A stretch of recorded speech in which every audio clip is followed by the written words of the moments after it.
அப்பா, அம்மா ஃபோட்டோ எங்கப்பா? 6 வயது தியா கேட்கும் இந்த ஒரு கேள்விதான் ஒவ்வொரு முறையும் விஸ்வாவின் நெஞ்சில் ஈட்டியாய் பாயும். பெண்களை, காதலை, ஏன் இந்த திருமண பந்தத்தையே வெறுத்து ஒதுக்கிய விஸ்வாவின் வாழ்க்கையில் அவனுடைய உலகம் எல்லாமே இந்த தியா மட்டும்தான். அவள் கேட்ட கேள்விக்கு பதில் சொல்லாமல் தியாவின் தலைமுடியை கோதிவிட்டான் விஸ்வா. காதலித்து திருமணம் செய்தவள் எப்போதும் பிஸ்னஸ், பணம், அந்தஸ்து என்றே ஓடிக்கொண்டிருந்தாள். அவளுடைய அந்த பேராசை ஒரு கட்டத்தில் அவளை தடமாற வைத்தது. தன் கணவன், குழந்தை என்ற பொறுப்புகளை மறந்து இன்னொரு ஆணின் மேல் ஏற்பட்ட சபலத்தால் அவசர அவசரமாக பிரிந்து போனாள். போகும்போது இந்த குழந்தை எனக்கு ஒரு சுமை என்று தியாவை விஸ்வாவிடமே விட்டுவிட்டு சென்றவள் தான். அன்று முதல் விஸ்வாவின் அகராதியில் பெண்கள் என்றாலே வெறுப்பு மட்டும்தான். தியா குட்டி, இன்னைக்கு ஆஃபீஸ்க்கு லேட் ஆகுது, சீக்கிரம் கிளம்பு, அப்பாவோட ஆஃபீஸ் கிரவுண்டில் விளையாடலாம், சரியா என்று பேச்சை மாற்றினான் விஸ்வா. விஸ்வாவின் கார் அவனுடைய நிறுவனத்திற்குள் நுழைந்தது. தியா துள்ளி குதித்து காரில் இருந்து இறங்கி அங்கே இருந்த சிறிய பூங்காவை நோக்கி ஓடினாள். விஸ்வா அவசர அவசரமாக ஃபைல்களை எடுத்துக்கொண்டு தன் கேபினுக்குள் சென்றான். பூங்காவில் பட்டாம்பூச்சி துரத்தி விளையாடி கொண்டிருந்த தியா எதிர்பாராமல் ஒரு பெண்ணின் மேல் மோதினாள். கையில் இருந்த ஃபைல்கள் எல்லாம் சிதற அந்த பெண் தடுமாறி நின்றாள். அவள்தான் வேதா. பட்டு பாவாடை சட்டை இல்லை என்றாலும் ஒரு நேர்த்தியான காட்டன் புடவையில் நெற்றியில் சிறிய பொட்டுடன் அந்த பெருநகரத்து ஆபீஸ் வளாகத்தில் ஒரு கிராமத்து நதியாய் நின்று கொண்டிருந்தாள். ஐயோ சாரி அக்கா என்று தியா மழலை மாறாமல் மன்னிப்பு கேட்டாள். வேதா கோபப்படாமல் சிரித்து கொண்டே கீழே குனிந்து தன் ஃபைல்களை எடுத்தபடி, பரவாயில்லைடா செல்லம், உனக்கு அடி எதுவும் படலையே என்று தியாவின் கன்னத்தை கிள்ளினாள். இல்லக்கா, என் பேரு தியா. என் பேரு வேதா. நீ யாருடைய குழந்த என்று வேதா கேட்கும்போதே தியாவின் கண்கள் வேதாவின் முகத்தையே ஆசையோடு பார்த்தன. தாயின் பாசத்திற்காக ஏங்கும் அந்த கண்களுக்கு வேதாவின் புன்னகையில் ஏதோ ஒரு நிம்மதி கிடைத்தது போல் இருந்தது. நான் விஸ்வாவோட பொண்ணு என்று தியா பெருமையாக சொன்னாள். வேதா தியாவை பார்த்து புன்னகைத்தாலும் அவளுக்குள் ஒரு தீராத வலி இருந்தது. கிராமத்தில் ஒருவனை உருகி உருகி காதலித்தவள் அவள். ஆனால் எதிர்பாராமல் நடந்த ஒரு விபத்து வேதாவின் வாழ்க்கையையே தலைகீழாக மாற்றியது. இனி உனக்கு குழந்தை பிறக்க வாய்ப்பில்லை என்று மருத்துவர்கள் சொன்ன அடுத்த கணமே அவளது காதல், கல்யாணம் நின்று போனது. குழந்தை பெற்றுக்க முடியாதவள் எதுக்கு என்ற சமூகத்தின் ஏளன பேச்சும் காதலித்தவனின் ஏமாற்றமும் வேதாவை திருமண பந்தத்தின் மீதே வெறுப்படைய செய்தது. அதனால்தான் குடும்பத்தை விட்டு விலகி சென்னையில் இந்த வேலையில் வந்து சேர்ந்திருந்தாள். தனக்கு குழந்தை பிறக்காது என்ற ஏக்கம் இருந்தாலும் தியாவை பார்த்ததும் அவளுக்குள் இருக்கும் தாய்மை விழித்து கொண்டது. தியா, இந்தா சாக்லேட் என்று வேதா தன் பையில் இருந்த சாக்லேட்டை நீட்டினாள். அப்போது அங்கே ஒரு கம்பீரமான, அதே சமயம் கடுமையான குரல் கேட்டது. தியா, யார் கொடுத்ததையும் வாங்கக்கூடாதுன்னு சொல்லியிருக்கேன்ல. இருவரும் திரும்பி பார்த்தனர். அங்கே கோபமும் கர்வமும் நிறைந்த முகத்தோடு விஸ்வா நின்று கொண்டிருந்தான். வேதா நிமிர்ந்து விஸ்வாவின் கண்களை பார்த்தாள். அவளுடைய கண்களில் பயம் இல்லை, மாறாக ஒரு கம்பீரம் இருந்தது. விஸ்வாவின் கண்களிலோ பெண்களின் மீதான அசாத்திய வெறுப்பு மட்டுமே மிஞ்சி இருந்தது. விஸ்வாவின் அதிகார குரலை கேட்டு தியா பயந்து போய் வேதாவின் பின்னால் மறைந்து கொண்டாள். வேதா சாக்லேட்டை தன் கைக்குள்ளேயே சுருக்கி கொண்டு நிமிர்ந்து விஸ்வாவின் கண்களை நேராக பார்த்தாள். சார், குழந்தை ஏதோ ஆசையாக பேசுனாங்க, நானும் சாக்லேட் கொடுத்தேன், இதில் தப்பா எதுவும் இல்லையே என்று வேதா தன் கிராமத்து தமிழ் மாறாமல் ஆனால் தைரியமாக கேட்டாள். விஸ்வா அவளை ஏளனமாக ஒரு பார்வை பார்த்தான். இங்கே பாரு, ஆஃபீஸுக்கு வேலை செய்ய வந்தியா இல்லை குழந்தையோட விளையாட வந்தியா? முதல்ல உன் வேலையை போய் பாரு. தியா, உள்ளவா என்று தியாவின் கையை பிடித்து வேகமாக இழுத்து கொண்டு தன் கேபினுக்குள் சென்றான். வேதா விஸ்வா சென்ற வழியையே பார்த்து கொண்டிருந்தாள். பெரிய ஆஃபீஸ் எம்டியா இருந்தா என்ன, மனுஷனுக்கு கொஞ்சம் கூட மரியாதை தெரியலையே, ஹிட்லர் பேரன் மாதிரி இருக்கான் என்று தனக்குள் முணுமுணுத்தபடி தன் சீட்டை நோக்கி நடந்தாள். வேதா அசிஸ்டன்ட் மேனேஜராக சேர்ந்திருந்த புது ப்ராஜெக்ட் ஃபைல்களை தயார் செய்து கொண்டு விஸ்வாவின் கேபினுக்குள் நுழைந்தாள். சார், நீங்கள் கேட்ட பிஸ்னஸ் ப்ரெசன்டேஷன் ஃபைல்ஸ் என்று மேஜை மேல் வைத்தாள். விஸ்வா ஃபைலை திறந்து பார்க்காமலேயே கிராமத்தில் இருந்துட்டு நேராக சென்னைக்கு வந்துட்டீங்க. இங்கே இருக்கிற கார்ப்பரேட் பிஸ்னஸ் ஸ்டைல் உங்களுக்கு செட் ஆகுமான்னு எனக்கு சந்தேகமாக இருக்கு வேதா. எனக்கு வேலையில் சின்ன தப்பு நடந்தாலும் பிடிக்காது என்றான்.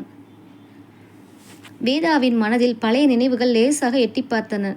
உனக்குத்தான் கால் அடிபட்டுடுச்சே, இனி உன்னால் என்ன பண்ண முடியும் என்று அவளை காதலித்தவன் ஒதுக்கிய வார்த்தைகள் அவள் காதில் ஒலித்தன. தன்னை யாரும் குறைத்து மதிப்பிடுவதை வேதா விரும்புவதில்லை. சார், என் கிராமத்து தமிழ் உங்களுக்கு புரியாமல் இருக்கலாம். ஆனால் நான் படித்த பிஸ்னஸ் மேனேஜ்மெண்ட் படிப்பு உங்களுக்கு புரியும். ஃபைலை திறந்து பார்த்துட்டு அப்புறமா என் தகுதியை பற்றி பேசுங்க என்று கச்சிதமாக பதில் கொடுத்தாள். விஸ்வா ஆச்சரியத்துடன் அவளை பார்த்தான். அவனுடைய முன்னாள் மனைவி அவனிடம் பணத்திற்காக மட்டுமே பேசியிருக்கிறாள். ஆனால் இந்த வேதாவிடம் இருக்கும் சுயமரியாதை அவனுக்கு புதிதாக இருந்தது. இருந்தாலும் தன் பெண் வெறுப்பை அவன் மறைக்கவில்லை. பார்க்கலாம், உங்க வேலை பேசட்டும் என்று ஃபைலை திறந்தான். மதிய உணவு நேரம். தியா விஸ்வாவின் கேபினில் அமர்ந்து கொண்டு, எனக்கு இந்த சாப்பாடு வேண்டாம், எனக்கு அம்மா ஊட்டி விடுற மாதிரி வேணும் என்று அடம்பிடித்து அழுது கொண்டிருந்தாள்.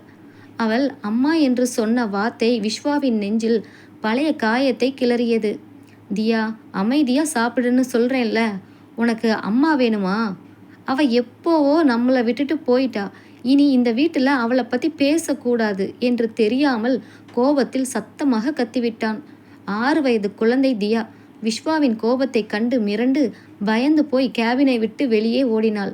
விஸ்வா தலையை பிடித்து கொண்டு நாற்காலியில் அமர்ந்தான். வெளியே ஓடி வந்த தியா நேராக காரிடாரில் நின்று கொண்டிருந்த வேதாவின் புடவையை பிடித்து கொண்டு அழத் தொடங்கினாள். தியா குட்டி, என்னாச்சுடா, ஏன் அலறீங்க என்று பதறியபடி வேதா கீழே அமர்ந்து தியாவை தன் மடியில் தூக்கி வைத்து கொண்டாள். அப்பா திட்டுறாங்கப்பா, எனக்கு அம்மா வேணும் என்று விஸ்வாவின் நெஞ்சில் சாய்ந்து அழுவது போல் வேதாவின் நெஞ்சில் முகம் புதைத்து கொண்டது அந்த குழந்தை. வேதாவின் கண்கள் கலங்கின. தனக்கு குழந்தை பிறக்காது என்ற சாபத்தை சுமந்து கொண்டிருக்கும் அவளுக்குள் தியாவின் அழுகை ஏதோ ஒரு தாய்ப்பாசத்தை தூண்டியது. அழாதீங்க தியா குட்டி, இந்தா அம்மா உங்களுக்கு ஊட்டி விடுறேன் என்று தன் பையில் இருந்த டிஃபன் பாக்ஸை திறந்து தியாவுக்கு சாப்பாடு ஊட்டத் தொடங்கினாள். துடைக்கப்பட்ட கண்ணீருடன் வேதாவின் கைகளில் இருந்து தியா ஆசையாக சாப்பிடுவதை கேபின் வாசலில் நின்று விஸ்வா அதிர்ச்சியோடு பார்த்தான். வேதா தியாவுக்கு ஊட்டி விடுவதை பார்த்த விஸ்வாவின் நெஞ்சுக்குள் ஏதோ ஒரு இனம் புரியாத வலி ஏற்பட்டது. அவனுடைய முன்னாள் மனைவி தியாவை ஒரு நாளும் இப்படி பாசத்தோடு கவனித்ததே இல்லை. எப்போதும் ஃபோனும் கையுமாக பிஸ்னஸ் பார்ட்டி என்று ஓடியவள். ஆனால் இந்த வேதா அறிமுகமாகி சில மணி நேரங்களே ஆன ஒரு குழந்தையிடம் தன் மொத்த அன்பையும் கொட்டுகிறாள். இருந்தாலும் பெண்களின் மேல் இருந்த அந்த தீராத வெறுப்பு விஸ்வாவை தடுத்தது. வேதா என்று கராரான குரலில் கூப்பிட்டபடி அருகில் வந்தான் விஸ்வா. தியா சட்டென்று வேதாவின் கைகளை பலமாக பற்றி கொண்டாள். வேதா எழுந்து நின்று தியாவை தன் பின்னால் மறைத்து கொண்டு, சார், குழந்தை பசியில் அழுதுட்டு இருந்தது, அதான் ஊட்டினேன், இதுக்காகவும் நீங்கள் திட்ட போறீங்களா என்று நேருக்கு நேராக கேட்டாள். விஸ்வா தியாவை பார்த்தான். அவள் வேதாவின் புடவை தலைப்பை பிடித்து கொண்டு தன் தந்தையை ஒரு அந்நியனைப் போல பயத்தோடு பார்த்து கொண்டிருந்தாள். அந்த பார்வை விஸ்வாவை சுட்டெரித்தது. இல்லை, இனிமே ஆஃபீஸ் டைமில் குழந்தைக்கு நீங்கள் எதுவும் செய்ய வேண்டாம். தியா, அப்பா கூட வா என்று குரலை தாழ்த்தி கூப்பிட்டான். ஆனால் தியா வர மறுத்து, நான் வேதா அக்கா கூடவே இருக்கேன்பா என்று அடம்பிடித்தாள். விஸ்வா ஒன்றும் பேசாமல் தன் கோபத்தை அடக்கி கொண்டு அங்கிருந்து விறுவிறுவென்று நகர்ந்தான். அன்று மாலை ஆஃபீஸ் நேரம் முடிந்தது. வேதா தன் மேஜையை தூய்மைப்படுத்தி கொண்டு கிளம்ப தயாரானாள். அவளுக்குள் தியாவின் நினைவுதான் வந்து போனது. எனக்குத்தான் குழந்தையே பிறக்காதுன்னு அந்த விபத்து எல்லாத்தையும் பறிச்சுக்கிட்டு போயிடுச்சு. ஆனால் அந்த பாலா போன மனசு ஏன் அந்த பாப்பாவுக்காக இப்படி துடிக்குது? விஸ்வா சார் என்னவோ பெரிய தப்பு பண்ணவ மாதிரி என்ன பார்க்குறாரு. அவருக்கு என்னதான் பிரச்சனையோ என்று தனக்குள் நினைத்து கொண்டாள். தன் திருமண வாழ்க்கை முறிந்த ஏமாற்றமும் காதலித்தவன் தன்னை மலடி என்று மறைமுகமாக பேசி ஒதுக்கிய வடுவும் அவளுக்குள் இன்னும் ஆறாத காயமாக இருந்தது. அதனால்தான் குழந்தை பாசத்தில் இருந்து தன் மனதை வலுக்கட்டாயமாக விலக்கி கொள்ள முயன்றாள். மழைக்காலம் என்பதால் அன்று மாலை திடீரென பலத்த மழை பெய்ய தொடங்கியது. ஆபீஸ் வாசலில் தியாவை ஒரு சோபாவில் அமர வைத்துவிட்டு விஸ்வா தன் காரை எடுக்க பார்க்கிங் ஏரியாவுக்கு சென்றிருந்தான். அப்போது செக்யூரிட்டி ஆள் இல்லாத நேரத்தில் தியா வாசலில் தேங்கியிருந்த மழை தண்ணீரை பார்த்து ஆசையோடு வெளியே ஓடினாள். ரோடு வழுக்கலாக இருந்தது. வேகமாக வந்த ஒரு டெலிவரி பைக் தியாவின் மேல் மோதுவது போல் வந்தது. தியா! பின்னாலேயே வந்த வேதா பைக் வருவதை பார்த்து பதறிப்போய் பாய்ந்து சென்று தியாவை தன் மார்போடு அணைத்து கீழே விழுந்தாள். பைக்காரன் பிரேக் அடித்து சாரி கேட்டுவிட்டு நகர்ந்தான். ஆனால் கீழே விழுந்ததில் வேதாவின் கையில் பலத்த கீறல் ஏற்பட்டு ரத்தம் கசிந்தது. தியாவுக்கு ஒரு சின்ன அடி கூட படவில்லை. பயத்தில் தியா கத்தி கூச்சலிட்டாள். சத்தத்தை கேட்டு ஓடி வந்த விஸ்வா பதற்றத்துடன் தியாவை தூக்கினான். தியா, உனக்கு ஒன்றும் ஆகலையேடா என்று பரிசோதித்தான். எனக்கு ஒன்றும் இல்லப்பா, வேதா அக்கா தான் என்னை காப்பாத்தினாங்க என்று அழுது கொண்டே சொன்னாள் தியா. அப்போதுதான் விஸ்வா கவனித்தான். வேதாவின் கையில் இருந்து ரத்தம் வழிந்து கொண்டிருந்தது. அவள் தன் வலியை பொறுத்து கொண்டு எழுந்து நின்று தன் புடவையை சரி செய்து கொண்டிருந்தாள். விஸ்வாவின் கல் நெஞ்சம் அந்த நொடி லேசாக கரைந்தது. வேதா, உங்க கையில் ரத்தம் என்று பதற்றத்தோடு அவள் அருகில் வந்தான். பரவாயில்ல சார், குழந்தைக்கு ஒன்றும் ஆகலல்ல, அது போதும், நான் கிளம்புறேன் என்று தன் காயத்தை காட்டிக்கொள்ளாமல் பையை எடுத்துக்கொண்டு மழையையும் பொருட்படுத்தாமல் பஸ் ஸ்டாப்பை நோக்கி நடக்கத் தொடங்கினாள். விஸ்வா அவளையே திகைத்து பார்த்து கொண்டு நின்றான். பெண்களை பற்றி அவன் உருவாக்கி வைத்திருந்த சுயநலக்காரிகள் என்ற பிம்பம் வேதாவின் இந்த செயலால் முதன்முறையாக உடையத் தொடங்கியது. மழை வெறிக்காமல் பெய்து கொண்டே இருக்க கையில் காயத்தோடு மழையில் நனைந்து கொண்டே நடந்த வேதாவை விஸ்வாவால் அப்படியே விட்டுவிட முடியவில்லை. தன் அகங்காரத்தையும் தாண்டி ஒரு மனித நேயம் அவனுக்குள் முளைவிட்டது. தியாவை காரில் அமர வைத்துவிட்டு காரை வேகமாக ஓட்டிச் சென்று வேதாவின் முன்னால் நிறுத்தினான். கார் கண்ணாடியை இறக்கி, வேதா, காரில் ஏறுங்க, நான் ட்ராப் பண்ணுறேன், கையில் வேற அடிபட்டு இருக்கு என்றான் கராரான குரலில். வேதா ஒரு நிமிடம் தயங்கி நின்றாள். வேண்டாம் சார், நான் பஸ்ஸில் போய்க்குவேன், நீங்கள் கிளம்புங்க என்று தன் சுயமரியாதையை தளர்த்தாமல் பேசினாள். வேதா, இது என் ஆஃபீஸ் இல்லை, ஆர்டர் போடுறதுக்கு, ஒரு குழந்தையை காப்பாற்றுனதுக்காக கேட்குறேன், தயவு செஞ்சு ஏறுங்க என்றான் விஸ்வா. அவனுடைய குரலில் இந்த முறை அதிகாரம் இல்லை, ஒரு சின்ன வேண்டுதல் இருந்தது. பின் சீட்டில் இருந்த தியாவும் காரின் ஜன்னலை திறந்து, வேதாக்கா ப்ளீஸ் ஏறுங்க, எனக்கு பயமாக இருக்கு என்று கெஞ்சினாள். தியாவின் குரலுக்கு மறுப்பு சொல்ல முடியாமல் வேதா காரின் முன் சீட்டில் ஏறி அமர்ந்தாள். கார் சென்னையின் மலைச்சாலையில் மெதுவாக நகர்ந்தது. காரினுள்ளே ஏசி காற்றில் ஒரு நிசப்தம் நிலவியது. பின் சீட்டில் இருந்த தியா மெதுவாக வேதாவின் தோளை தொட்டாள். அக்கா, ரொம்ப வலிக்குதா? சாரி, என்னால தான் உங்களுக்கு அடிபட்டுடுச்சு என்று தியாவின் மழலை கண்கள் கலங்கின. வேதா திரும்பி தன் இடது கையால் தியாவின் கண்ணீரை துடைத்தாள். அச்சச்சோ, என் செல்லக்குட்டிக்கு அழுக வருதா? அக்காவுக்கு வலிக்கவே இல்லை, சும்மா லேச கீறல் தான் என்று பொய் சொல்லி அவளை சமாதானப்படுத்தினாள். முன் கண்ணாடியின் வழியே இதை பார்த்து கொண்டிருந்த விஸ்வாவின் மனதில் ஏதோ ஒன்று உருகத் தொடங்கியது.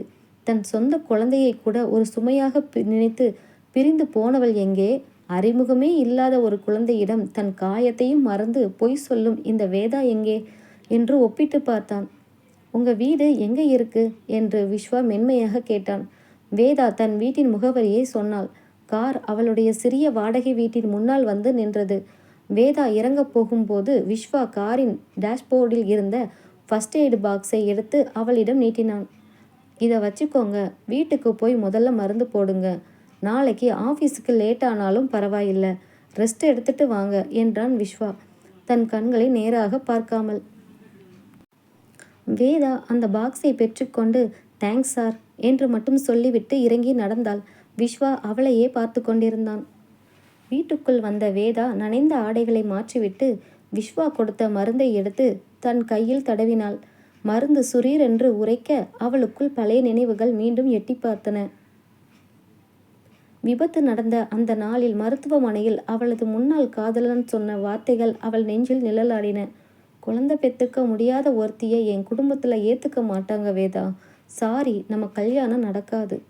அன்று அவளை அனாதையாக விட்டுவிட்டு போனவனின் முகம் நினைவுக்கு வர வேதாவின் கண்ணீர் காயத்தில் விழுந்து எரிச்சலை ஊட்டியது. ஏன் இந்த உலகம் பெண்களை வெறும் குழந்தை பெறும் இயந்திரமாக மட்டுமே பார்க்கிறது? விஸ்வாசாரும் அப்படித்தானோ? அதான் தன் மனைவியை பிரிஞ்சு பெண்களையே வெறுக்கிறாரோ என்று யோசித்தாள். அதே நேரத்தில் தியா அவளை அக்கா என்று கூப்பிட்டதும் தன் மார்போடு அணைத்து கொண்டதும் அவளுக்குள் ஒரு விவரிக்க முடியாத நிம்மதியை கொடுத்திருந்தது. மறுநாள் காலையில் ஆபீஸில் எப்போதும் போல பரபரப்பு. வேதா தன் கையில் ஒரு சிறிய பேண்டேஜ் போட்டுக்கொண்டு ப்ராஜெக்ட் ரிப்போர்ட்டுடன் விஸ்வாவின் கேபினுக்குள் நுழைந்தாள். விஸ்வா அவளை பார்த்ததும் அவளுடைய கையை தான் முதலில் கவனித்தான். கை எப்படி இருக்கு என்று லேசான குரலில் கேட்டான். பரவாயில்ல சார், இப்போ வலி இல்லை. இது நீங்கள் நேற்று கேட்ட புது கிளையண்டோட மார்க்கெட்டிங் ஸ்ட்ராட்டஜி ஃபைல் என்று நீட்டினாள். விஸ்வா அந்த ஃபைலை புரட்டி பார்த்தான். அவனுடைய முகம் மெல்ல கடுமையாக மாறியது. வேதா, நான் உங்ககிட்ட கிராமத்துத்தனமான ஐடியாக்களை எதிர்பார்க்கல. இது சென்னை கார்ப்பரேட் மார்க்கெட்டிங். இந்த ஐடியாஸ் எல்லாம் சிட்டிக்கு செட் ஆகாது. கொஞ்சம் மாடர்னாக யோசிங்க என்றான் பழையபடி கராராக. வேதாவிற்கு கோபம் தலைக்கேறியது. சார், மாடர்னா என்ன அர்த்தம்? தேவையற்ற ஆடம்பரமும் போலியான விளம்பரமும் செய்கிறதா? கிராமத்து மனிதர்களோட யதார்த்தமான உணர்வுகளை தொடுற மாதிரி விளம்பரம் செஞ்சாதான் எந்த ஒரு பொருளும் மக்களிடம் சீக்கிரம் போய் சேரும். இதுதான் என்னோட பிஸ்னஸ் ஸ்ட்ராட்டஜி. உங்களுக்கு பிடிக்கலைன்னா ஃபைலை ரிஜெக்ட் பண்ணிடுங்க என்று படபடவென பேசிவிட்டு விஸ்வாவின் பதிலுக்கு கூட காத்திராமல் கேபினை விட்டு வெளியேறினாள். விஸ்வா நாற்காலியில் சாய்ந்தான். அவளுடைய கோபத்திலும் தன் கருத்தை தைரியமாக சொன்ன விதத்திலும் அவனுக்கு அவளை பிடித்து கொண்டிருந்தது. அவளது சுயமரியாதை அவனை கவர்ந்தது. அப்போது அவனுடைய ஃபோன் அடித்தது. ஸ்கிரீனில் தியாவின் ஸ்கூல் பிரின்சிபல் என்று காட்டியது. விஸ்வா பதற்றத்துடன் ஃபோனை எடுத்தான். ஹலோ, சொல்லுங்க மேடம். தியாவுக்கு என்னாச்சு? விஸ்வா சார், தியாவுக்கு திடீர்னு காய்ச்சல் வந்துடுச்சு. லேசாக வாந்தி வேற எடுத்திருக்கா. மதியம் சாப்பிட்டது எதுவுமே செரிக்கலை போல. உடனே ஸ்கூலுக்கு வந்து அவளை கூட்டிகிட்டு போக முடியுமா என்று பிரின்சிபல் பதற்றமாக சொன்னார். இதோ 10 நிமிஷத்தில் வந்துடுறேன் மேடம் என்று ஃபோனை வைத்த விஸ்வா கையில் இருந்த ஃபைல்களை அப்படியே போட்டுவிட்டு அவசரமாக கிளம்பினான். அவன் கேபினை விட்டு வெளியே ஓடி வருவதை பார்த்த வேதா அவனது முகத்தில் இருந்த பதற்றத்தை கண்டு, சார் என்னாச்சு, ஏதும் பிரச்சனையா என்று தடுத்து நிறுத்தி கேட்டாள். அவளுக்குள் இன்னும் விஸ்வா மீதான கோபம் இருந்தாலும் அவனது பதற்றம் அவளை கேள்வி கேட்க வைத்தது. தியாவுக்கு ஸ்கூலில் உடம்பு சரியில்லையா, நான் அவளை பார்க்க போகிறேன் என்று விஸ்வா தடுமாற்றத்துடன் சொன்னான். நானும் வர்றேன் சார் என்று வேதா யோசிக்காமல் சொன்னாள். வேண்டாம் வேதா, இது என் குடும்ப விஷயம், நானே பார்த்துக்கிறேன் என்று விஸ்வா மறுத்தான். சார், தியாவுக்கு உடம்பு சரியில்லைங்கிறப்போ அங்கே ஒரு அம்மாவோட அரவணைப்பு தேவைப்படும். நீங்கள் எவ்வளோதான் பாசம் காட்டினாலும் ஒரு பொம்பளை பிள்ளைக்கு உடம்பு முடியலைன்னா ஒரு பெண் கூட இருக்கிறது தான் நல்லது. வாங்க போலாம் என்று விஸ்வாவின் பதிலுக்கு காத்திராமல் வேதா காரை நோக்கி நடந்தாள். விஸ்வா அவளுடைய பேச்சில் இருந்த நியாயத்தை உணர்ந்து மறுக்காமல் அவளோடு காரில் ஏறினான். இருவரும் பள்ளியின் மருத்துவ அறைக்கு சென்றபோது தியா அழுது கொண்டே படுத்திருந்தாள். விஸ்வாவை பார்த்ததும் அப்பா என்று தீனமான குரலில் கூப்பிட்டாள். ஆனால் விஸ்வா அவள் அருகில் செல்வதற்குள் வேதா முந்திக்கொண்டு தியாவின் அருகில் அமர்ந்தாள். தன் மென்மையான கைகளால் தியாவின் நெற்றியை தொட்டு பார்த்தாள். உடல் நெருப்பாய் கொதித்தது. தியா குட்டி, அக்கா வந்துட்டேன்ல, ஒன்றும் பண்ணாதடா செல்லம் என்று தியாவை தன் மார்போடு அணைத்து கொண்டாள். அதிசயமாக வேதா அணைத்த அடுத்த கணமே தியாவின் அழுகை நின்றது. வேதாவின் சேலை தலைப்பை தன் பிஞ்சு கரங்களால் இறுக பற்றி கொண்டு அவளது தோளிலேயே சாய்ந்து கொண்டாள். விஸ்வா ஒரு ஓரமாக நின்று இதை பார்த்து கொண்டிருந்தான். அவனுக்குள் இருந்த ஆண் என்ற கர்வமும் பெண்களை வெறுக்கும் குணமும் அந்த தாய் மகள் பாசத்தின் முன்னால் மண்டியிட்டது. தியாவை காரில் கூட்டி வந்தனர். விஸ்வாவின் பெரிய பங்களா போன்ற வீடு வறண்டு போய் எந்த ஒரு பாச பிணைப்பும் இல்லாமல் ஒரு பாலைவனம் போல காட்சியளித்தது. தியாவை அவளது அறையில் படுக்க வைத்தாள் வேதா. மருத்துவர் வந்து பார்த்துவிட்டு, சாதாரண ஃபுட் பாய்சன் தான், பயப்பட வேண்டாம், இந்த மருந்தை ஊட்டிட்டு கஞ்சி ஏதாச்சும் கொடுங்க என்று சொல்லிவிட்டு சென்றார்.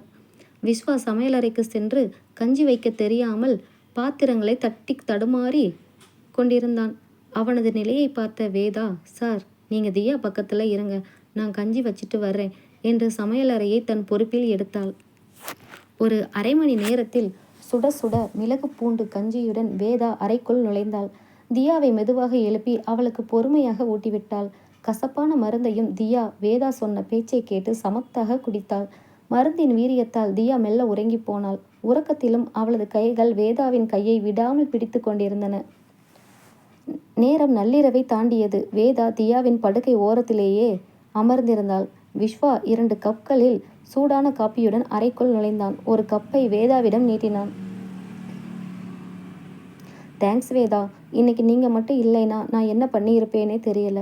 ஒரு அப்பாவா நான் தோத்துட்டேனோன்னு தோணுது என்றான் விஸ்வா தன் குரலில் இருந்த கரகரப்பை மறைக்க முயன்றபடி. வேதா காப்பியை வாங்கி கொண்டு, அப்படியெல்லாம் சொல்லாதீங்க சார். நீங்கள் தியாவுக்கு நல்ல அப்பா தான்.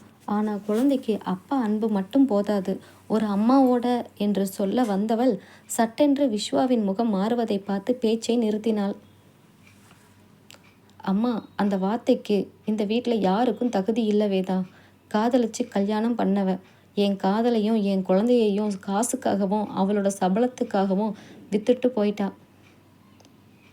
பெண்கள்னாலே சுயநலக்காரங்க தான் என்று விஸ்வா தன் மனதில் இருந்த பாரத்தை முதன்முறையாக ஒரு பெண்ணிடம் கொட்டினான். வேதா அவனையே உற்று பார்த்தாள். அவளுடைய கண்களில் ஒரு தீர்க்கமான அமைதி இருந்தது. எல்லா பெண்களும் அப்படி இல்லை சார். காதலச்சவனுக்காக தன் வாழ்க்கையையே தியாகம் பண்ணிட்டு கடைசியில் ஒரு விபத்தில் குழந்தை பெற்றுக்கிற தகுதியே இழந்ததும் மலடின்னு சொல்லி அவனாலேயே தூக்கி எறியப்பட்ட பெண்களும் இந்த உலகத்தில் இருக்காங்க.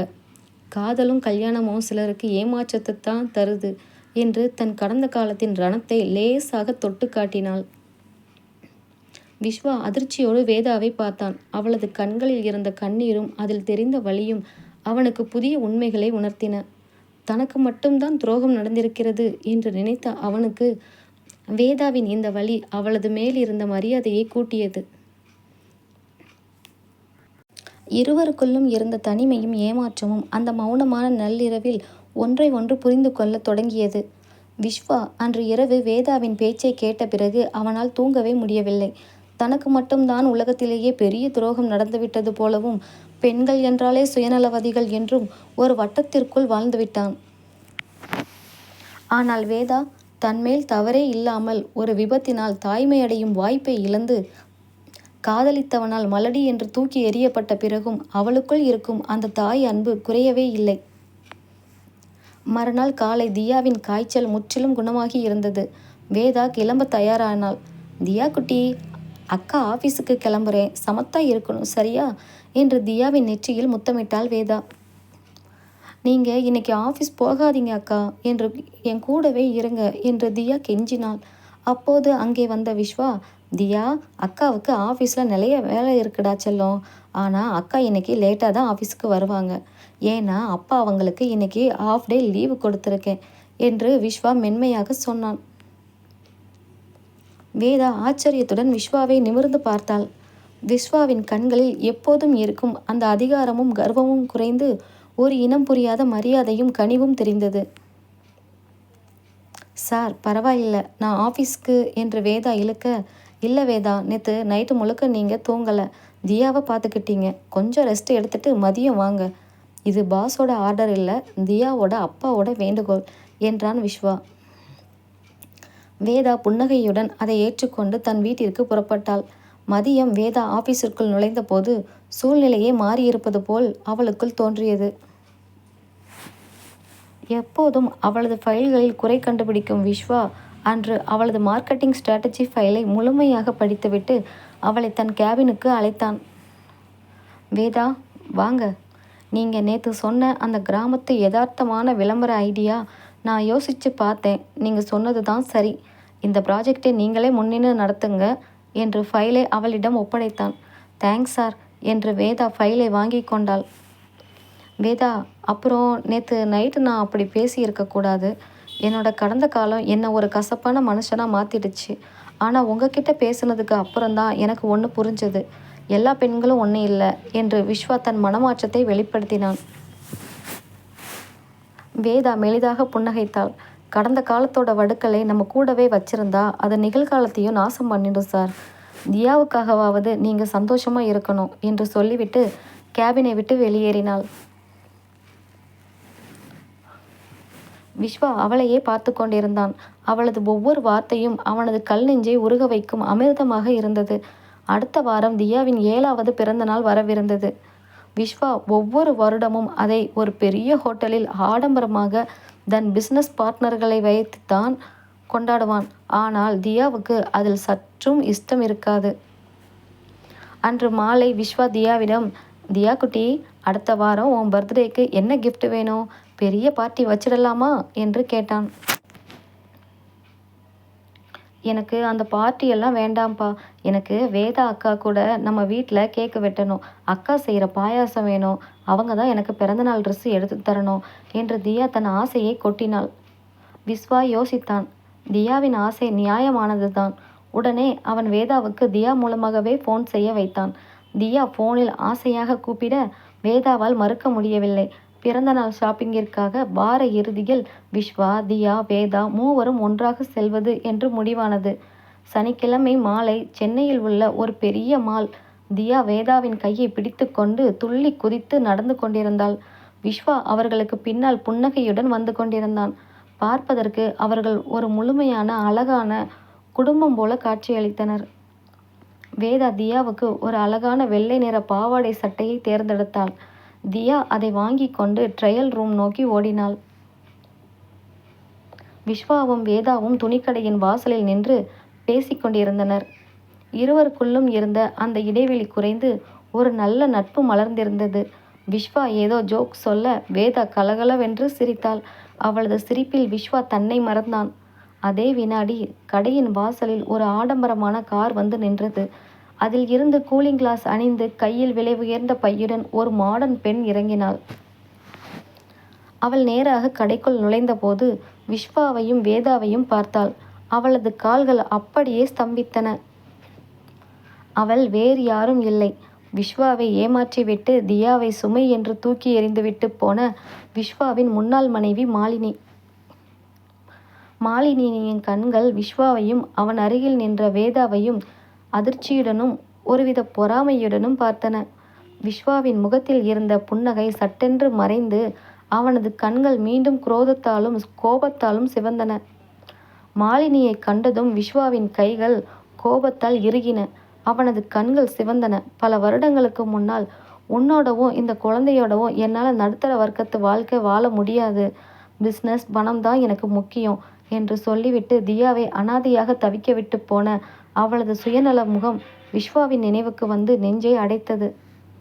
மாலினி மெதுவாக அவர்களை நோக்கி நடந்து வந்தாள். அவளது பார்வையில் ஒரு ஏளனமும் அதே சமயம் விஸ்வாவின் கம்பீரமான தோற்றத்தைக் கண்டு ஒரு மெல்லிய பொறாமையும் இருந்தது. வாடா விஸ்வா, லாங் டைம், எப்படி இருக்க என்று மிக சாதாரணமாக கேட்டாள் மாலினி. விஸ்வா அவளுக்கு பதில் சொல்லாமல் அவளை ஒரு அனாதையை பார்ப்பது போல பார்த்துவிட்டு வேதாவின் பக்கம் திரும்பினான்.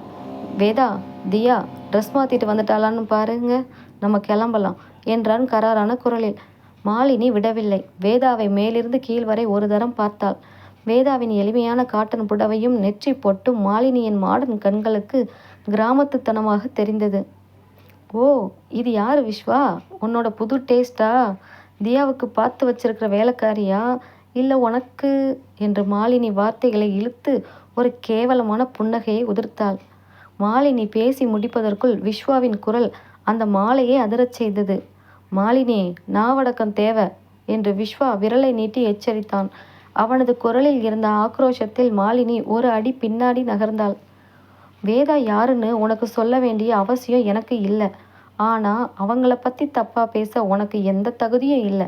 பெத்த குழந்தையையே சுமைன்னு ரோட்டில் விட்டுட்டு போன ஒரு சுயநலவாதி நீ. ஆனால் வேதா அறிமுகமே இல்லாத என் குழந்தைக்கு தாயன்பை கொற்ற தேவதை. அவங்கள பற்றி பேச உன்னோட இந்த அசுத்தமான நாக்குக்கு தகுதி இல்லை என்று விஸ்வா வார்த்தைகளால் சாட்டை அடி கொடுத்தான். வேதா விஸ்வாவையே திகைத்து பார்த்தாள். பெண்களை வெறுப்பதாக சொன்ன இந்த மனிதனா இன்று தனக்காக ஒரு பெண்ணிடம் சண்டையிடுகிறான்? அவளுக்குள் விஸ்வாவின் மீதான மதிப்பு இன்னும் பல மடங்கு உயர்ந்தது. அப்போது ட்ரையல் ரூமில் இருந்து புது ட்ரெஸ்ஸோடு துள்ளி குதித்து வெளியே வந்தாள் தியா. அப்பா, ட்ரெஸ்ஸு எவ்வளோ அழகா இருக்கு பாருங்க என்று ஓடி வந்தவள் அங்கே நின்ற மாலினியை பார்த்ததும் அப்படியே நின்றாள். தியாவுக்கு மாலினியின் முகம் சரியாக நினைவில்லை என்றாலும் ஏதோ ஒரு பயம் அவளுக்குள் தொற்றிக்கொண்டது. அவள் சட்டென்று ஓடி வந்து வேதாவின் புடவையை பிடித்து கொண்டு பின்னால் மறைந்தாள். அப்பா, இவங்க யாருப்பா? எனக்கு பயமா இருக்கு என்று தியா வேதாவின் கையை இறுக பற்றினாள். பெற்ற மகள் தன்னை அடையாளம் தெரியாமல் வேறொரு பெண்ணை கட்டி பிடித்து கொள்வதைக் கண்ட மாலினியின் அகங்காரம் காயம்பட்டது. விஸ்வா, நீ என் மகளை எனக்கு எதிராக வளர்த்திருக்க. I will see you in court என்று கோபமாக சொல்லிவிட்டு விறுவிறுவென்று அங்கிருந்து நகர்ந்தாள். மாலினி சென்ற பிறகு விஸ்வாவால் அங்கு இருக்க முடியவில்லை. காரை ஓட்டிக்கொண்டு வீட்டிற்கு வரும் வரை அவன் ஒரு வார்த்தை கூட பேசவில்லை. அவனது கண்கள் கலங்கி இருப்பதை வேதா கவனித்தாள். வீட்டிற்கு வந்ததும் தியாவை அவளது அறையில் தூங்க வைத்துவிட்டு வேதா ஹாலுக்கு வந்தாள். அங்கே விஸ்வா இருட்டில் சோபாவில் அமர்ந்து தலையில் கை வைத்து கொண்டு அழுது கொண்டிருந்தான். எப்போதும் கம்பீரமாக இருக்கும் ஒரு ஆண் இப்படி உடைந்து அழுவதை பார்க்க வேதாவிற்கு நெஞ்சு பொறுக்கவில்லை. மெதுவாக அவன் அருகில் சென்று அமர்ந்தாள். சார் என்று மென்மையாக கூப்பிட்டாள். விஸ்வா நிமிர்ந்து பார்த்தான். அவனது அணை உடைந்த கண்ணீர் வேதாவின் முன்னால் கொட்டியது. வேதா, அவோ எப்போ வேணா வந்து என் தியாவை என்கிட்ட இருந்து பறிச்சிட்டு போயிடுவாளோன்னு எனக்கு பயமாக இருக்கு வேதா. தியா தான் என் உலகம். அவள் இல்லாமல் நான் செத்துடுவேன் என்று ஒரு குழந்தையைப் போல விம்மினான் விஸ்வா. வேதா யோசிக்காமல் தன் மென்மையான கைகளால் விஸ்வாவின் கைகளை பற்றி கொண்டாள். அப்படியெல்லாம் எதுவும் நடக்காது சார். தியாவுக்கு நீங்கள் தான் உலகம். உங்களை விட்டு அவள் எங்கேயும் போக மாட்டா.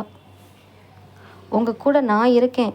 தியாவுக்கு காவலாரனா நம்ம 2 பேரும் இருப்போம் என்று வேதா அறியாமல் தன் மனதில் இருந்த ஆழத்தில் இருந்த ஆசையை வார்த்தையாக கொட்டினாள். அந்த நள்ளிரவு அமைதியில் இருவரின் கண்களும் சந்தித்து கொண்டன. விஸ்வா வேதாவின் கண்களில் தெரிந்த அந்த தூய்மையான அன்பை கண்டான். தனக்கானவள் இவள்தான் என்பதை அவனது மனம் அந்த நொடியில் ஆணித்தரமாக உணர்ந்தது. அன்று இரவு வேதா கொடுத்த ஆறுதல் விஸ்வாவின் மனதில் ஒரு புதிய நம்பிக்கையை விதைத்தது. தன் கைகளை பற்றி நான் இருக்கேன் என்று வேதா சொன்ன அந்த வார்த்தை அவனது பல வருட தனிமையை போக்கியது. மறுபுறம் வேதா வீட்டிற்கு சென்றதும் தன் செயலை நினைத்து திகைத்தாள். குழந்தையே பிறக்காது என்ற சாபத்தோடு வாழும் நான் எப்படி விஸ்வாசாருக்கு துணையாக இருக்க முடியும்? தியாவுக்காக வேண்டுமானால் நான் அம்மாவாக இருக்கலாம். ஆனால் விஸ்வாவிற்கு நல்ல மனைவியாக என்னால் வாழ முடியுமா என்ற கடந்த கால காயம் அவளை துளைத்தது. இருவருக்குள்ளும் ஒரு இனம் புரியாத தவிப்பு இருந்தாலும் ஆஃபீஸில் எப்போதும் போல தங்கள் கடமைகளை சரிவர செய்தனர். விஸ்வாவின் பார்வையில் இப்போது கோபத்திற்கு பதிலாக ஏக்கம் குடியேறியிருந்தது. தியாவின் பிறந்தநாள் அன்று காலை விஸ்வாவின் பங்களா புது பொலிவுடன் காட்சியளித்தது. ஆடம்பரமான ஹோட்டல் பார்ட்டிகளை தவிர்த்துவிட்டு தியாவின் ஆசைப்படி வீட்டிலேயே எளிய முறையில் கொண்டாட விஸ்வா ஏற்பாடு செய்திருந்தான். மதியமே வேதா விஸ்வாவின் வீட்டிற்கு வந்துவிட்டாள். சமையலறையில் புகுந்து தியாவுக்கு பிடித்தமான சர்க்கரை பொங்கலும் பாயாசமும் செய்யத் தொடங்கினாள். சமையலறை வாசலில் வந்து நின்ற விஸ்வா வியர்வை வழிய வேலை செய்து கொண்டிருந்த வேதாவை கண் இமைக்காமல் பார்த்து கொண்டிருந்தான். அவள் கையில் இருந்த பேண்டேஜை கவனித்தவன் மெதுவாக உள்ளே சென்று அவளது கையை பற்றினான். வேதா, காயம் இன்னும் ஆறல, அதுக்குள்ள ஏன் இவ்வளவு கஷ்டப்படுறீங்க என்றான் விஸ்வா அவளது கண்களை நேராக பார்த்து. விஸ்வாவின் திடீர் தொடுகையிலும் அவனது குரலில் இருந்த காதலிலும் வேதா ஒரு நிமிடம் சிலிர்த்து போனாள். சட்டென்று தன் கையை விலக்கி கொண்டு, பரவாயில்லை சார், தியா குட்டிக்காக இதை கூட செய்யலைன்னா எப்படி என்று மழுப்பினாள். தியாவுக்காக மட்டும்தானா வேதா? எனக்காக எதுவும் இல்லையா என்று விஸ்வா ஒரு அடி எடுத்து வைக்க வேதா பதில் சொல்ல முடியாமல் அங்கிருந்து நகர்ந்தாள். அவளது இதயம் வேகமாக துடித்தது. மாலை நேரம் வந்தது. தியா வேதா ஆசையாக எடுத்து கொடுத்த அந்த வெள்ளை நிற பாவாடை சட்டையை அணிந்து கொண்டு தேவதையைப் போல துள்ளி குதித்து வந்தாள். விஸ்வா அவளை தூக்கி கொஞ்சினான். வீட்டின் ஹாலில் ஒரு சிறிய கேக் வைக்கப்பட்டிருந்தது. தியா வேதாவின் கையையும் விஸ்வாவின் கையையும் ஒன்றாக பிடித்து கொண்டு கேக் வெட்டினாள். ஹாப்பி பர்த்டே தியா குட்டி என்று வேதா பாயாசத்தை அவளுக்கு ஊட்டிவிட்டாள். தேங்க்ஸ் வேதா அம்மா என்று தியா அறியாமல் தன் மழலை மாறாமல் கூப்பிட்டாள். அம்மா என்ற வார்த்தையை கேட்டதும் வேதாவின் கண்களில் இருந்து கண்ணீர் தாரை தாரையாக கொட்டியது. தனக்கு குழந்தையே பிறக்காது என்ற ஏக்கத்தில் இருந்த அவளுக்கு அந்த வார்த்தை ஒரு வரப்பிரசாதமாக அமைந்தது. தியாவை இறுக கட்டி அணைத்து முத்தமிட்டாள். விஸ்வா இதை பார்த்து நெகிழ்ந்து நின்றான். மெதுவாக தன் பாக்கெட்டில் இருந்து ஒரு சிறிய மோதிர பெட்டியை எடுத்தான். வேதாவின் முன்னால் வந்து நின்ற விஸ்வா அந்த மோதிர பெட்டியை திறந்தான். அதில் ஒரு அழகான வைர மோதிரம் மின்னியது. வேதா, என் வாழ்க்கையில் காதலை நான் வெறுத்தவன். ஆனால் நீங்கள் வந்தது அப்புறம்தான் என் வாழ்க்கைக்கு ஒரு அர்த்தம் கிடைச்சது. தியாவுக்கு உங்களை அம்மாவாக ஏற்றுக்க எந்த தடையும் இல்லை. ஆனால் எனக்கு உங்களை என் மனைவியா என் வாழ்க்கை துணையாக ஏற்றுக்கணும்னு ஆசை. என்னை கல்யாணம் பண்ணிக்கிறீங்களா வேதா என்று தன் காதலை யதார்த்தமாக வெளிப்படுத்தினான் விஸ்வா. வேதா அதிர்ச்சியுடன் பின்வாங்கினாள். அவளது கடந்த காலம் அவளது கண்களுக்குள் வந்து போனது. சார் வேண்டாம், என்னை பற்றி முழுசாக தெரியாமல் இந்த முடிவை எடுக்காதீங்க. எனக்கு கடந்த காலத்தில் ஒரு விபத்து நடந்ததுன்னு சொன்னேன்ல, அதில் என் கர்ப்பப்பை பலமாக பாதிக்கப்பட்டுடுச்சு. எனக்கு இனிமேல் எப்போவுமே ஒரு குழந்தை பெற்றுக்கிற தகுதி இல்லை சார். நான் ஒரு மலடி, என்ன போய் என்று வேதா அழுகையுடன் தன் ரகசியத்தை உடைத்தாள். விஸ்வா அவளது பேச்சை பாதியிலேயே தடுத்தான். அவளது இரு கைகளையும் தன் கைகளுக்குள் மூடிக்கொண்டான். வேதா, எனக்கு இன்னொரு குழந்தை வேண்டாம். இதோ இங்கே நிற்கிறாளே தியா, இவள் தான் ஏன் மக. இவள் தான் இனி உங்களுக்கும் மகள். ஒரு குழந்தைய பெற்றா மட்டும்தான் அம்மாவா? அறிமுகமே இல்லாத தியாவுக்காக உங்கள் உயிரையே பணைய வச்சிங்களே, அதை விட ஒரு பெரிய தாய்மை இந்த உலகத்தில் இருக்கா வேதா? எனக்கு உங்கள் கர்ப்பப்பை முக்கியம் இல்லை, உங்கள் உன்னதமான அன்பு தான் முக்கியம். எனக்கு சம்மதம் வேதா, உங்களுக்கு என்று விஸ்வா கேட்க, வேதாவின் அத்தனை காயங்களும் அந்த நொடியில் மறைந்து போயின. அவள் விஸ்வாவின் நெஞ்சில் சாய்ந்து தன் சம்மதத்தை அழுகையுடன் புன்னகையாக வெளிப்படுத்தினாள். பின்னால் நின்ற தியா, அப்பா அம்மாவை ஏமாத்தாதீங்கப்பா என்று மழலையில் சொல்ல, மூவரும் ஒருவரை ஒருவர் கட்டி அணைத்து கொண்டனர். விஸ்வாவின் பரந்த மனசும் அவன் காட்டிய உண்மையான அன்பும் வேதாவின் நெஞ்சில் இருந்த அத்தனை பாரங்களையும் இறக்கி வைத்தது. குழந்தை பிறக்காது என்ற காரணத்தால் தன்னை ஒதுக்கிய இந்த சமூகத்தின் முன்னால் தியாவின் அம்மாவாகவும் விஸ்வாவின் மனைவியாகவும் வாழப்போகும் அந்த வாழ்க்கை அவளுக்கு புதிய நல்வாழ்க்கையை தந்தது. விஸ்வா சற்றும் தாமதிக்கவில்லை. அடுத்த வாரமே மிக எளிய முறையில் வேதாவின் கிராமத்து வழக்கப்படி ஒரு கோவிலில் வைத்து திருமணம் செய்து கொள்ள ஏற்பாடுகளை செய்தான். ஆபீஸ் ஊழியர்கள் சிலரை மட்டுமே அழைத்திருந்தான். திருமண நாள் வந்தது. சென்னைக்கு அருகில் உள்ள ஒரு பழமையான அம்மன் கோவில். வேதா கூரை புடவையில் கைகளில் மருதாணியுடன் தலையில் மல்லிகை பூ சூடி ஒரு தேவதையைப் போல அமர்ந்திருந்தாள். விஸ்வா பட்டு வேட்டி சட்டையில் கம்பீரமாக வந்து அவள் அருகில் அமர்ந்தான். இருவருக்கும் நடுவே தியா குட்டி பட்டு பாவாடையில் அமர்ந்து கொண்டு, அம்மா அழகா இருக்கீங்க என்று வேதாவின் கன்னத்தை கிள்ளி கொண்டிருந்தாள். கெட்டி மேலம் முழங்க வேதாவின் கண்களில் ஆனந்த கண்ணீர் வழிய விஸ்வா அவளது கழுத்தில் மங்கள நாணை பூட்டினான். மாலினி கொடுத்த வடுக்களும் வேதாவின் கடந்த கால ஏமாற்றங்களும் அந்த மங்கள நாணின் ஒளியில் கரைந்து போயின. விஸ்வா வேதாவின் நெற்றியில் குங்குமம் திலகமிட்டு அவளை தன் மனைவியாக உலகிற்கு அறிவித்தான். திருமணம் முடிந்த விஸ்வாவின் வீட்டிற்குள் வேதா தன் வலது காலை எடுத்து வைக்க நுழைந்தாள். வறண்டு கிடந்த அந்த பங்களா இப்போது வேதாவின் கலகலப்பான பேச்சினாலும் தியாவின் சிரிப்பொலியினாலும் ஒரு நந்தவனமாக மாறத் தொடங்கியது. அன்று இரவு தியா தூங்கிய பிறகு வேதா பால் செம்புடன் அறைக்குள் நுழைந்தாள். அவளுக்குள் ஒரு மெல்லிய நடுக்கம் இருந்தது. கடந்த கால ஏமாற்றம் அவளை அறியாமல் பயமுறுத்தியது. விஸ்வா ஜன்னலோரம் நின்று கொண்டிருந்தான். வேதா உள்ளே வந்ததும் அவள் அருகில் சென்று அந்த பால் செம்பை வாங்கி மேஜை மேல் வைத்தான். வேதா, இப்போவாவது உங்கள் மனசில் இருக்கிற பயம் போச்சா? நீங்கள் இப்போ விஸ்வாவோட மனைவி, தியாவோட அம்மா என்றான் அவளது தோள்களை மென்மையாக பற்றியபடி. வேதா விஸ்வாவின் கண்களை பார்த்தாள். எனக்கு இன்னும் இது கனவா நனவானே தெரியலை சார். என்னை நீங்கள் இவ்வளவு ஆழமாக காதலிப்பீங்கன்னு நான் நினைக்கவே இல்லை என்றால் குரல் தழுதழுக்க. இனிமே சார் இல்லை வேதா, விஸ்வான்னு கூப்பிடுங்க. உங்கள் கடந்த காலத்தையோ உங்கள் குறைபாட்டையோ நான் என்றைக்குமே நினைக்க மாட்டேன். எனக்கு நீங்கள் மட்டும் போதும் என்று விஸ்வா அவளது நெற்றியில் தன் முதல் காதலை முத்தமாக பதித்தான். இருவருக்குள்ளும் இருந்த தாம்பத்திய இடைவெளி மறைந்து மன ரீதியாகவும் உடல் ரீதியாகவும் அவர்கள் ஒன்றிணைந்தனர். அந்நாட்கள் நகர்ந்தன. வேதா இப்போது விஸ்வாவின் ஆபீஸ் வேலைகளையும் கவனித்து கொண்டு தியாவின் பள்ளி காரியங்களையும் சிறப்பாக செய்து வந்தாள். ஒரு முழுமையான குடும்ப தலைவியாக விஸ்வாவின் வாழ்க்கையை அழகாக்கினாள். ஆனால் இந்த சந்தோஷம் நீடிக்கக்கூடாது என்று ஒரு தீய சக்தி காத்து கொண்டிருந்தது. ஒரு நாள் மதியம் விஸ்வா ஆபீஸில் பிஸியாக இருந்தபோது அவனது மேஜை மேல் ஒரு பெரிய லீகல் நோட்டீஸ் வந்து விழுந்தது.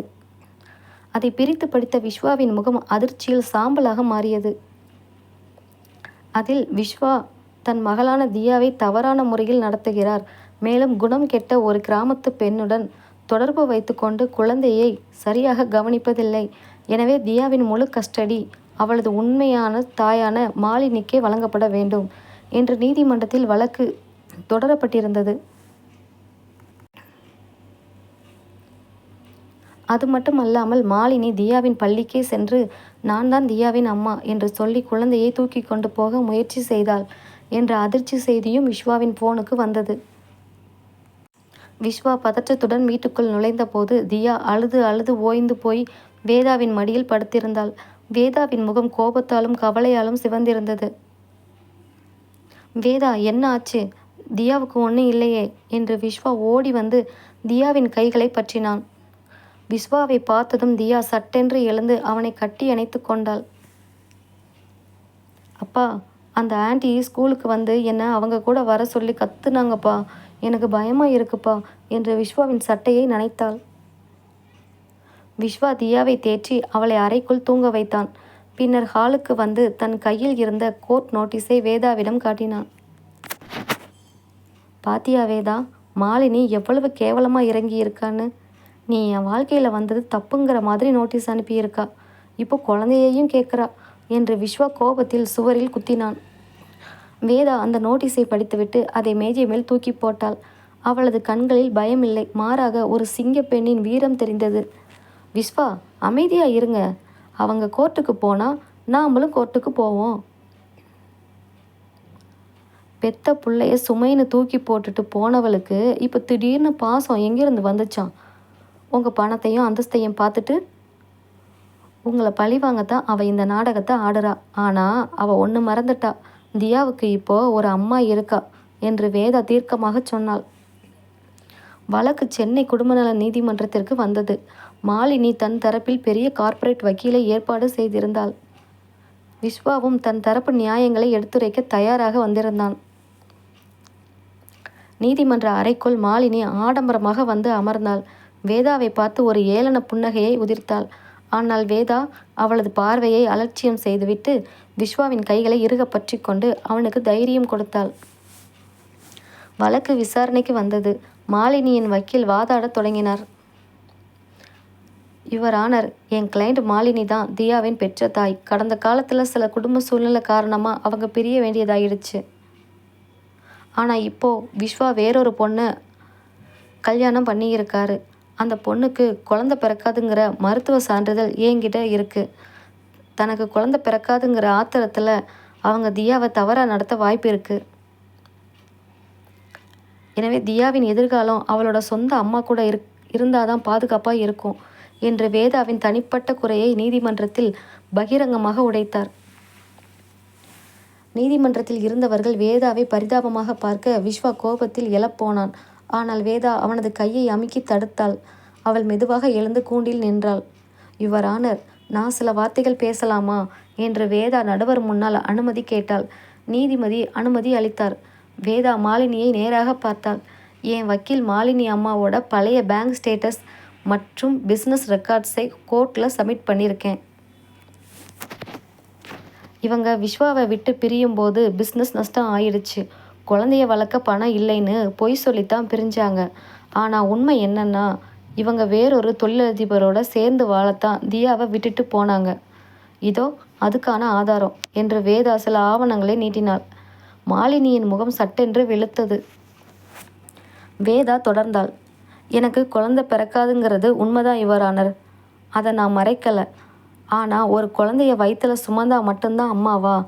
பெத்த குழந்தைக்கு உடம்பு சரியில்லாதப்போ அவளை ரோட்டில் தவிக்க விட்டுட்டு போன இந்த மாலினி அம்மாவா?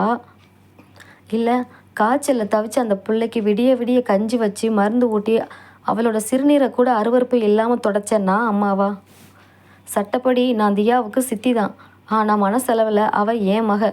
ஒரு தாய்மையோட அன்பை எடப்போட இந்த உலகத்தில் எந்த மருத்துவ சான்றிதழாலையும் முடியாது என்று வேதா உணர்ச்சி பூர்வமாக பேசி முடிக்க நீதிமன்றமே ஒரு நிமிடம் மௌனத்தில் மூழ்கியது.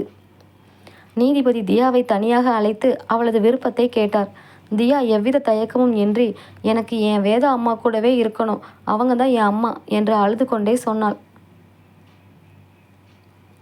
அனைத்து ஆதாரங்களையும் தியாவின் வாக்குமூலத்தையும் பரிசீலித்த நீதிபதி தன் இறுதி தீர்ப்பை வழங்கினார். பெற்ற தாய் என்ற தகுதியை மாலினி எப்போதோ இழந்துவிட்டார்.